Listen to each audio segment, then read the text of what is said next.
Ain't had a viral video yet. That'd be a funny April Fool's. Say, man, Maria and Candace left us, man, together. Yeah, what the hell?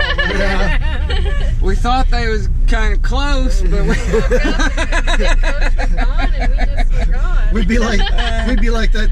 They took the good RV too. They took the damn diesel pusher. What the hell? We'd open it up like that little skit they do on. Remember on Hee Haw? Gloom, despair, and agony on me. Yeah. Deep, dark depression, excessive misery. You went from that like I have no look at all. I used to watch that with my dad. Oh man, when I was growing up, that was a religion. Oh yeah, everybody would know that was on. Well, back then we only had about 3 stations. Yeah. You know? I used to laugh whenever You didn't have a lot of choices. Standing by the fence in the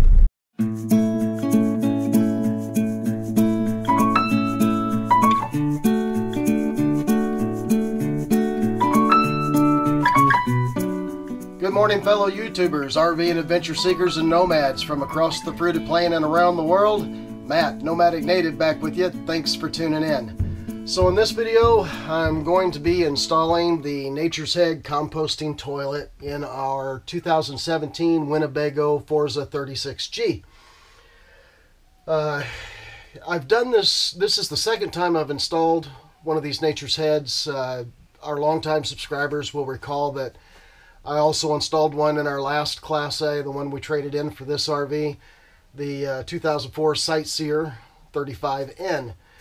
If you're researching the Nature's Head composting toilet, its installation and that kind of thing, I suggest that you look at the playlist here on our channel, and it will have a review of the Nature's Head that has terrible audio, and you'll have to turn the sound way up to be able to hear it. And I think there's a series of 3 installation videos for the Sightseer. So this is the second one I've installed. It's pretty straightforward and a lot faster the second time around. So this is the only video in this installation process. And there's some details that I wasn't able to put in the video because of the cramped space that we have here in the bathroom. Didn't lend itself very well to being able to video the entire process. The one thing that you have to remember about Winnebago RVs, and I don't know how it works in other RVs because Winnebago is all we've ever owned.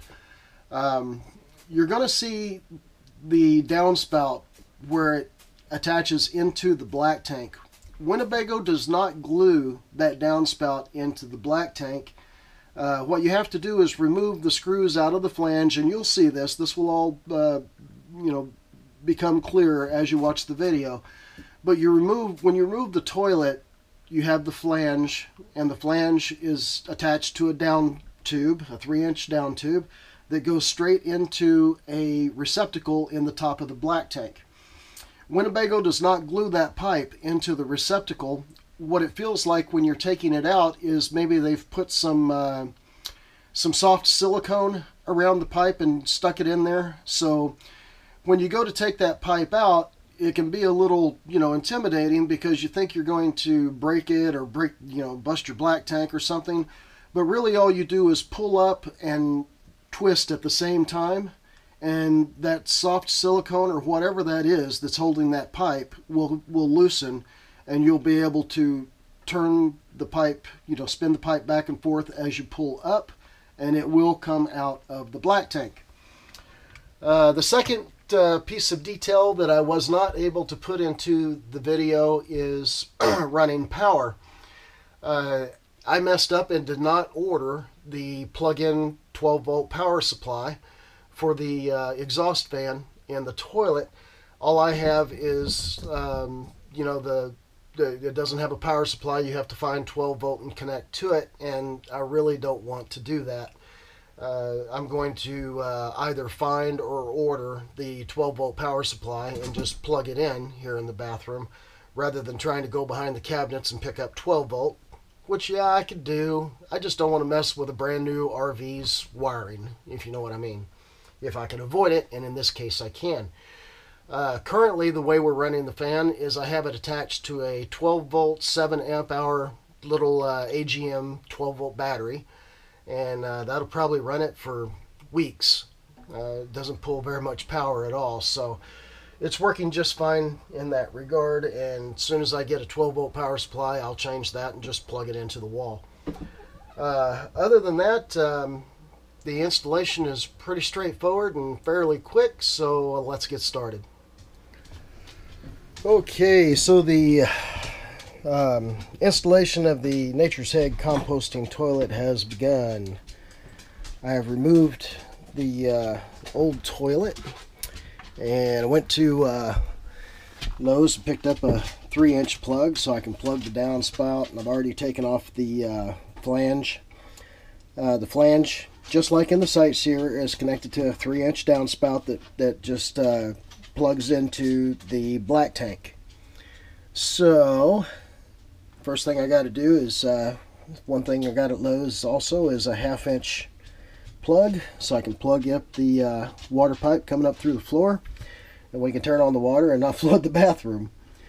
Then I'm going to pull the flange and the pipe and cut a short piece of the pipe off and cap the black tank with the short piece of pipe and that 3-inch plug, and that will leave me a flat floor to mount the Nature's Head composting toilet to. And then I'll show you how I'm going to run the power and the exhaust tube down into the basement and out the bottom of the floor down there. Okay, everyone, it's kind of hard in this cramped bathroom to find a way to set the camera so that you can see what I'm doing and follow along in this installation process, but I'll do the best that I can. So the first thing I need to do is I need to plug the incoming water hose that detaches to the back of the toilet so I can turn the water back on. And to do that, you need a 1/2-inch plug, and I'm going to be using some Teflon tape around it. The connector that you see there already has a washer in it, so I don't have to worry about that. Just need to put some Teflon tape on this and screw it in and tighten it up.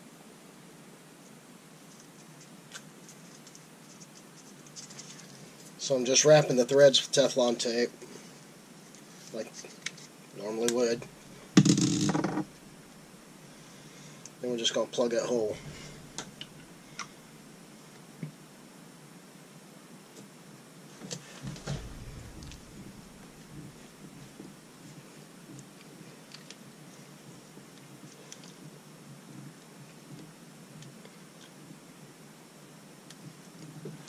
Okay.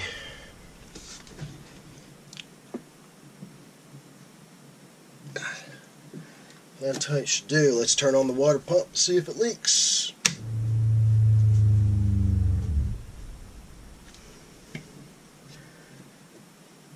Okay, I don't see any drips, don't see any leaks. Give it one turn. Hand tight should do. I'm just going to give this one little quarter turn to make sure it's seated on the washer inside there, nice and tight, and call it done. Had this on here to soak up a little bit of water that leaked out when I took it off, and there it is. That part is done. As you can see, I've already taken all the screws out of the flange, and I've already got myself a 3-inch plug, and I've already determined that the downspout, the pipe, the downspout, just like that, goes straight down and fits into the black tank. See it there? Okay. So all I need to do is cut this 3-inch pipe right here, stick it back into the black tank, and put this 3-inch plug in the top. That gives me a flat surface to mount the composting toilet to.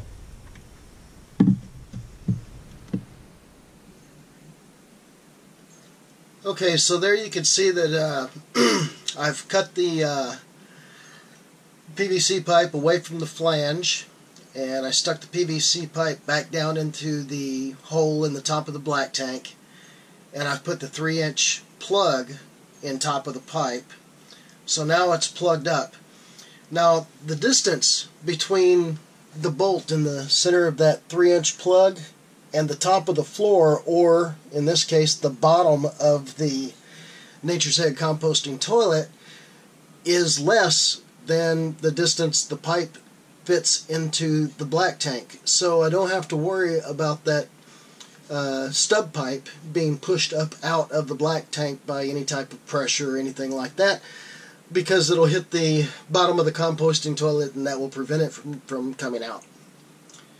And that's about it. So now it's time to drill the hole for the vent tube, the vent pipe, and that hole is going to be in the bottom of the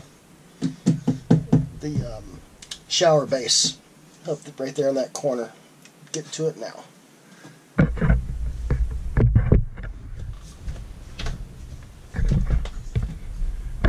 to take this vent off so I can see back up underneath there.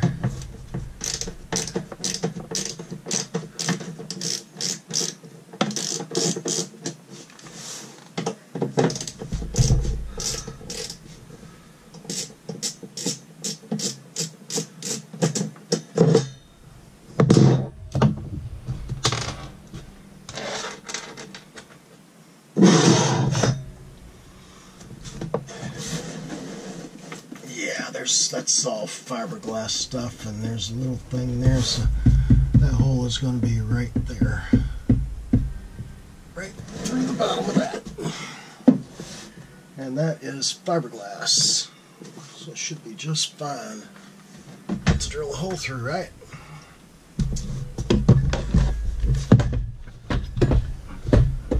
Right there. About right there.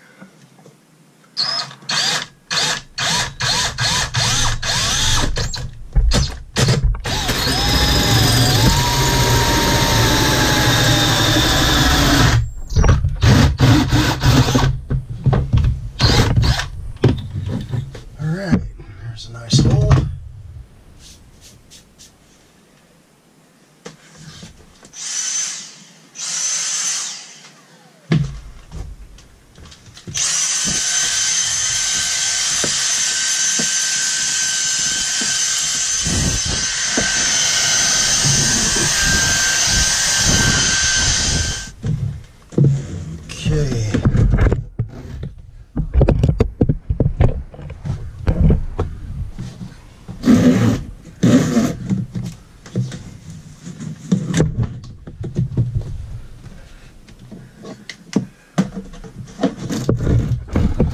Okay, well, I gotta get it down through here. Yeah, pull it.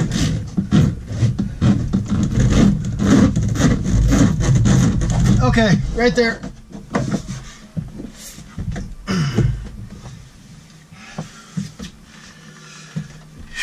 All right. So now I have the pipe pulled through the hole, and it's going all the way down and out a door in the basement below. Now I'm going to set the toilet and hook the pipe to the toilet so I can go down below and put the exhaust flange in and hook the pipe up down below. Nature's Head has one of these fittings on both sides of the toilet. One is an air inlet, the other one has the fan, and they are interchangeable. You can swap sides. For our installation, I'm going to have to swap sides, so I'm taking the fan off, putting it on the other side, and the other one I'll put back in its place. Okay, so with the help of my lovely assistant Jason Kelly, we have drilled a hole through the basement floor, installed the flange over the hole, and installed the pipe coming down, straight down onto the flange. So the exhaust, that's the exhaust pipe coming from the fan out of the toilet. and it's going to exhaust, you know, straight out the bottom of the coach. Next thing and last thing I need to do is to hook up to 12 volt power and power up the fan, and the installation will be complete. Okay, so the installation is complete. The fan is plugged in, and the exhaust hose is hooked up and all that. You can see that the Nature's Head comes, how it attaches to the floor right here. It's just a couple of L brackets, 2 screws in the floor, and a plastic thumb screw into the toilet. Remove the plastic thumb screw on both sides and you can take the toilet completely out and dump it, recharge it, whatever you need to do. If you watch the playlist video or the review that I did on this toilet a long time ago, you know, the one that has terrible audio and you got to turn your computer up way loud to hear it, you'll know that the toilet is 19 inches wide, and we have the spider handle. It's 19 inches deep and fits in here pretty good. And I think I mentioned before that I have not picked up 12 volt yet. This is attached to a small 12 volt 7 amp hour battery that's sitting behind the toilet to run the fan. I'm going to get a 12 volt power supply and just plug it in right here and run the fan off of a 12 volt power supply. So there you go. Installation complete. Anyway, that's about it for this video. If you haven't subscribed, we invite you to subscribe and follow along. If you have any questions or comments, please leave them in the comments section below. Thanks again for watching the video, guys. We'll see you soon.